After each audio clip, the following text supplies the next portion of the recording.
آداب بہنوں اور بھائیوں، میں محمد خورشید خان بول رہا ہوں اردو ادب سے۔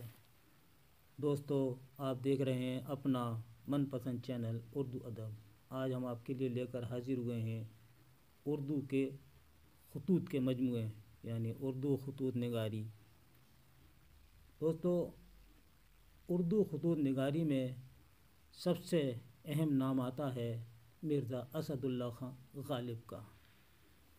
غالب نے سب سے پہلا خطوط کا مجموعہ یعنی اردو خطوط کا مجموعہ لکھا عود ہندی کے عنوان سے، جو 17 اکتوبر 1868 میں غالب کی وفات سے صرف 4 مہینے پہلے شائع ہوا۔ اس کے بعد غالب کا دوسرا اردو مجموعہ شائع ہوا اردو معلیٰ کے عنوان سے۔ یہ غالب کے انتقال کے 9 دن بعد یعنی مارچ 1969 میں شائع ہوا، یعنی غالب کا انتقال 15 فروری 1969 کو دلی میں ہوا اور آپ حضرت نظام الدین بستی میں جو قبرستان ہے اس میں آپ مدفون ہیں۔ دوستو، غالب نے اردو خطوط جو لکھے وہ اپنے دوستوں کو، وہ اپنی مثال آپ ہیں، کیونکہ غالب نے ایک نیا طریقہ ایجاد کیا۔ فرسودہ طریقہ، جو پرانا طریقہ چلا آ رہا تھا، اس کو انہوں نے ختم کیا اور ایک نیا انداز نکالا، جیسے کہ 2 آدمی آپس میں بیٹھ کے بات کر رہے ہیں۔ ان کے خطوط کے ایسے مضمون تھے، انہوں نے ہمیشہ مطلب کی بات کہی اور کوئی القاب و آداب نہیں لکھا، اس سے آپ نے پرہیز کیا، جیسے کیوں صاحب روٹھے ہی رہو گے یا کبھی منو گے بھی۔ یہ اپنے دوست کو نہ سلام نہ دعا اور صرف مطلب کی بات کہی اور خط شروع کر دیا۔ بالکل ایسے وہ خط لکھتے تھے جیسے وہ دوست ان کے سامنے بیٹھا ہوا ہے اور آپ اس سے محو گفتگو ہیں۔ یہ غالب کا انداز تھا۔ دوستو، اردو معلیٰ کے عنوان سے یہ ان کا دوسرا خطوط کا مجموعہ ہے، اور آپ کو شاید معلوم ہوگا کہ اردو معلیٰ ایک رسالہ بھی جاری ہوا تھا جس کو حسرت موہانی نے جاری کیا تھا۔ اردو معلیٰ کیا تھا؟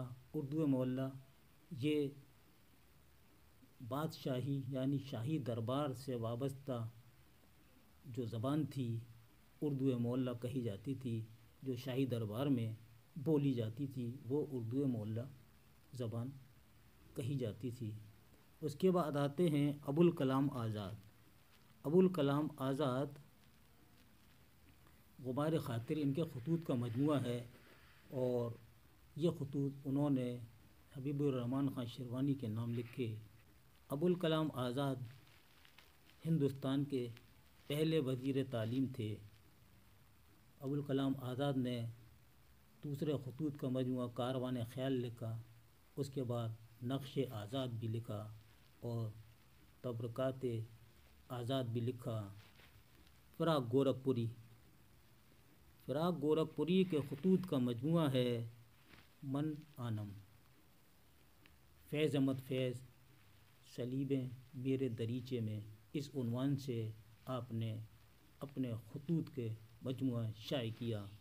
صفیہ اختر ہیں، زیر لب کے عنوان سے آپ کا مجموعہ شائع ہوا۔ رجب علی بیگ سرور، انشائے سرور کے نام سے آپ نے اپنے خطوط کا مجموعہ شائع کیا۔ 1786 میں رجب علی بیگ سرور لکھنؤ میں پیدا ہوئے اور 1869 میں انتقال ہوا۔ شاعری میں سرور کے استاد تھے آغا نوازش۔ آپ کی بہت مشہور تصنیف ہے، داستان ہے فسانہ عجائب، جو 1824 میں لکھی، 1843 میں چھپی۔ فسانہ عجائب سرور نے حکیم اسد علی کی فرمائش پر کانپور میں لکھی تھی اس کتاب کو۔ سجاد ظہیر 5 نومبر 1905 کو لکھنؤ میں پیدا ہوئے۔ آپ کے خطوط کا مجموعہ نقوش زندہ کے عنوان سے شائع ہوا۔ غلام غوث بے خبر انشاء بے خبر آپ کے خطوط کا مجموعہ شائع ہوا۔ علامہ اقبال مکاتب اقبال کے عنوان سے آپ کا یہ خطوط کا مجموعہ شائع ہوا۔ سر سید احمد خان مکاتب سر سید کے عنوان سے آپ کے خطوط شائع ہوئے۔ سر سید احمد خان علی گڑھ مسلم یونیورسٹی کے بانی ہیں اور آپ دلی میں پیدا ہوئے اور علی گڑھ میں آپ کا انتقال ہوا۔ سعادت حسن منٹو اردو کے مشہور افسانہ نگار اور ناول نگار۔ منٹو کے خطوط ندیم کے نام۔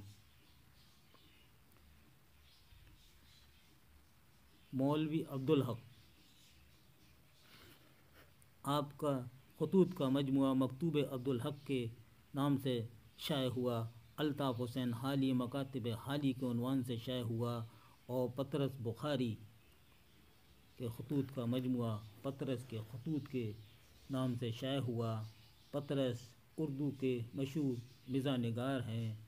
کتے اور مرید پور کا پیر آپ کے مزاحیہ مضامین ہیں۔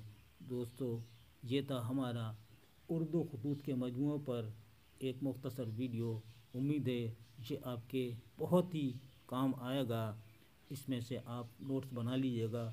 انشاءاللہ آپ اس کو یاد کر لیں گے تو کوئی بھی سوال آتا ہے تو آپ بلا تکلف اپنا صحیح نشان لگا کر کامیابی حاصل کریں گے۔ اس کے ساتھ ہی اپنے بھائی محمد خورشید خان کو اجازت دیجیے۔ اللہ حافظ۔